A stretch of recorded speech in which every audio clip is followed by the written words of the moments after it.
आज संजय सिंह को finally bell दे दी आम आदमी पार्टी। ईडी के पास सवालों के जवाब नहीं थे। दिनेश अरोड़ा के 10 बयानों में नाम नहीं, यह आम आदमी पार्टी का बयान है। दोबारा गिरफ्तार कर 11वां बयान लिया गया। पैसे कहाँ हैं नहीं पता, न रिकवरी हुई।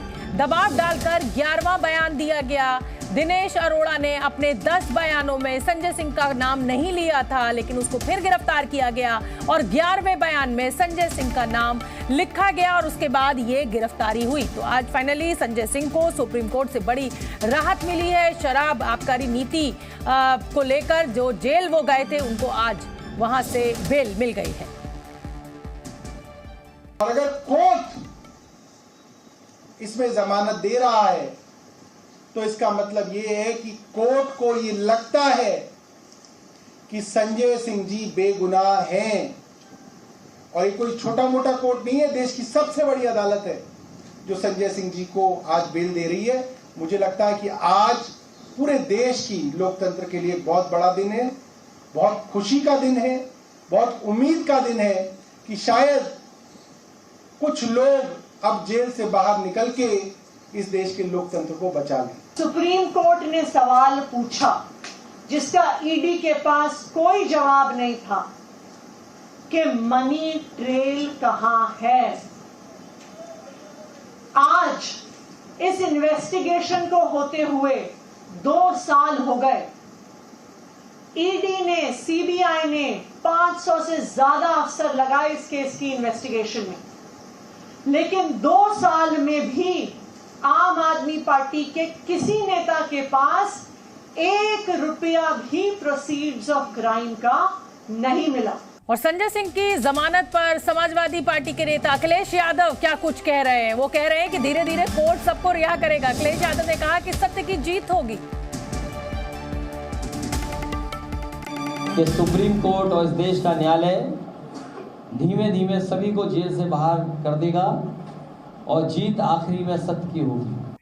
और इसी बड़ी खबर पर जी न्यूज के 2 संवाददाता मेरे साथ लाइव जुड़ रहे हैं। जैसा कि मैंने आपसे पहले ही कहा था कि हर बड़ी खबर पर हमारे साथ जी न्यूज के संवाददाता जुड़ेंगे और अभी तक का अपडेट हमें बताएंगे। अरविंद सिंह और बलराम पांडे मेरे साथ लाइव जुड़े हुए हैं। अरविंद, पहले आपका मैं रुख करूंगी। आज संजय सिंह की बेल हो गई, ईडी ने विरोध नहीं किया, अपनी अपनी दलीलें दी गई, लेकिन मेरा सवाल इससे इतर कुछ और है। क्या संजय सिंह की राहत को अब दूसरे आम आदमी पार्टी के नेताओं की जमानत मिलने के मामले से जोड़कर देखा जा सकता है? क्या अब दूसरे नेताओं को भी, चाहे वो अरविंद केजरीवाल हो, चाहे वो मनीष सिसोदिया हो, क्या इसमें राहत मिलती हुई अब नजर आ रही है? कुछ इस डिसीजन में कुछ इस तरीके की व्याख्या की गई है क्या? देखिए, कोर्ट ने अपने आदेश में कहा है कि संजय सिंह को जो रियायत मिली है वो एक नजीर नहीं बन सकती, यानी दूसरे आरोपी इस रियायत का हवाला देते हुए जमानत की मांग नहीं कर सकते हैं। ये तो सुप्रीम कोर्ट ने अपने आदेश में साफ कर दिया है। ठीक है।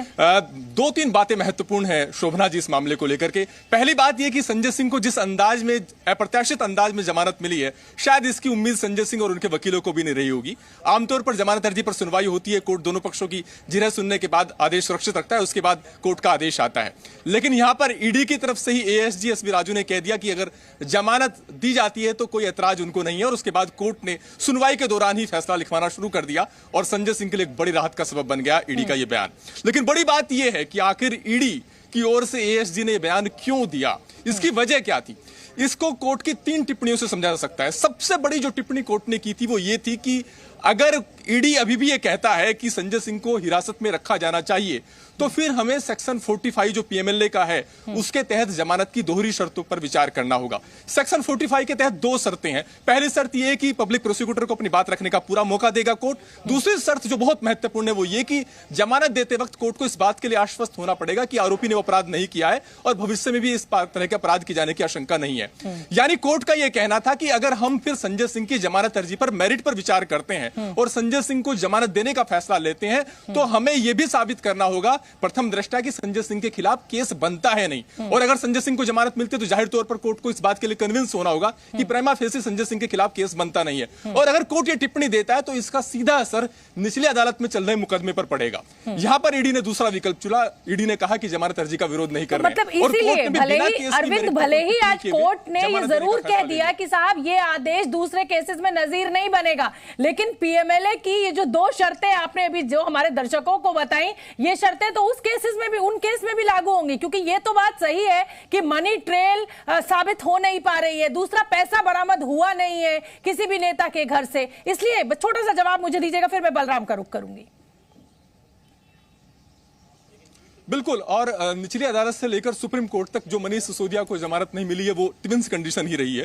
ट्रिपल टेस्ट की जो कंडीशंस है कि आरोपी सबूतों के साथ छेड़छाड़ नहीं करेगा, गवाहों को प्रभावित नहीं करेगा, देश छोड़कर नहीं भाग पा रहा, इन कसौटी पर सभी आरोपी खरे उतरते हैं, ये उनके वकीलों की तरफ से दलील दी गई। लेकिन पीएमएलए के तहत अभी तक जो आरोपियों को जमानत नहीं मिल पाई है, जिसमें आम आदमी पार्टी के बड़े लीडर भी शामिल रहे हैं, उसके पीछे वजह ये ट्विंस कंडीशन ही रही है। लेकिन आज जब ईडी ने ही कहा कि वो जमानत अर्जी का विरोध नहीं कर रही है, तो फिर कोर्ट ने बिना मेरिट पर जाए ये फैसला ले लिया। ठीक है अरविंद, मेरे पास थोड़ी सी समय की किल्लत है। बलराम पांडे, मैं आपका रुख करना चाहूंगी। मुझे लगता है कि आज आम आदमी पार्टी के लिए बहुत बड़ी राहत है। अभी तक जो संकट आने वाले लोकसभा चुनावों को लेकर देखा जा रहा था कि साहब कोई कैंपेन करने के लिए कोई बड़ा चेहरा नहीं है, आतिशी और सौरभ भारद्वाज है या राघव चड्ढा है, लेकिन जो कद संजय सिंह का है, मनीष सिसोदिया का है, अरविंद केजरीवाल का है, वो उसकी जरूरत है इस समय पार्टी को लोकसभा चुनाव से पहले। तो बड़ी राहत आज।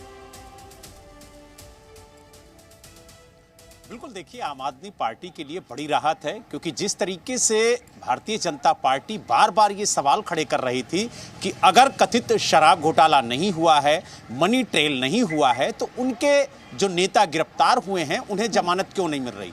लेकिन जिस तरीके से आज संजय सिंह को जमानत मिली है, उसके बाद कहीं ना कहीं जो आम आदमी पार्टी है उसे बड़ी राहत मिली है। मैं आपको 10 सेकंड के लिए रोकूंगी, क्योंकि मैं इस समय की बड़ी खबर भी अपने दर्शकों को बताना चाहती हूं। और बलराम, फिर मैं आपके पास आऊंगी सवाल लेकर। आम आदमी पार्टी विधायकों ने आज अरविंद केजरीवाल की पत्नी सुनीता केजरीवाल से मुलाकात की है। हमने आपको बताया था कुल 55 विधायक इस बैठक में शामिल हुए हैं। और बैठक के बाद दिल्ली सरकार में मंत्री सौरभ भारद्वाज का कहना है कि बीजेपी लगातार मुख्यमंत्री केजरीवाल के इस्तीफे का दबाव बना रही है, लेकिन अरविंद केजरीवाल इस्तीफा नहीं देंगे। अरविंद सीएम थे, रहेंगे, और वहीं बीजेपी आम आदमी पार्टी पर भ्रष्टाचार का आरोप लगा रही है। बलराम, इस सवाल के जवाब को भी आप अपने जवाब में ले लीजिए, क्योंकि अब सवाल यह है कि ठीक है, आम आदमी पार्टी तो कह रही है, और आम आदमी पार्टी तो पिछले कई दिनों से कह रही है, गिरफ्तारी से पहले से कह रही थी कि जेल जाएंगे तो जेल से सरकार चलेगी, लेकिन टेक्निकल, हमने कल भी चर्चा की थी इस पर, यह बहुत बड़ी दिक्कत है। आज सुनीता केजरीवाल का विधायकों से मिलना, इसके क्या मायने निकाले जाए? यानी आने वाले समय में अगर अरविंद केजरीवाल को जमानत नहीं मिलती तो सुनीता केजरीवाल मुख्यमंत्री होंगी दिल्ली की? देखिए, आपको बता दें कि व्यवहारिक संकट जेल से सरकार चलाने में आएगा, और हर बात के लिए आपको कोर्ट की इजाज़त लेनी होगी। अगर किसी फाइल पे साइन करना है तो आपको कोर्ट की इजाज़त लेनी होगी, कैबिनेट में आपको शामिल होना है तो आपको कोर्ट की इजाज़त लेनी होगी। यही वजह है कि जो व्यवहारिक तौर पर अगर देखा जाए तो जेल से सरकार चलाना बेहद मुश्किल हो जाता है। लेकिन जिस तरीके से आज आम आदमी पार्टी के विधायकों ने सुनीता केजरीवाल से मुलाकात की और उनसे एक मत में यही आवाज़ लगाई कि दिल्ली के मुख्यमंत्री अरविंद केजरीवाल ही रहें, वो अपने पद से इस्तीफा ना दें, क्योंकि दिल्ली की 2 करोड़ जनता ने उन्हें जी न्यूज़।